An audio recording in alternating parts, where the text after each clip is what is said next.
ওরে লেখা পড়া ভাল লাগে না, লেখা পড়া ভাল লাগে না, মন চায় শুধু প্রেম করি, আমি প্রেম করি।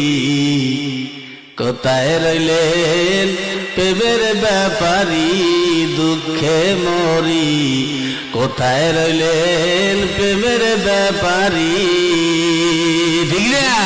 আইয়ে বলি ওরে ঠাডা পড়বে তোর কপালে, ঠাডা পড়ালেখা না করলে জীবন যাইবে বিফলে। কথা কয় না? ঠিক না? পড়ালেখা করলে ঠাডা করে মরবি একটাই। গুতায় টাহাই গুতায় কামাই করে দেখছো 10টা টাকা, বাবার বাড়ির টাকা পাও, মাগনা পাও, আর ওই টাকা নিয়ে ভাইয়ে দিয়াও, তাই না? কামাই করে দাও, তার দাম রাখি 5,000 লাল ভূত বাইরে দিতেছে আমার টাকা কামাই করতে আইয়া। আর তোমরা টাকা দিয়ে দাও মাইও, কত তাল বাহানা। হ্যাঁ, উস্কেই গেছে টাকা। এ মেয়ের পিছনে টাকা খুয়াবা না।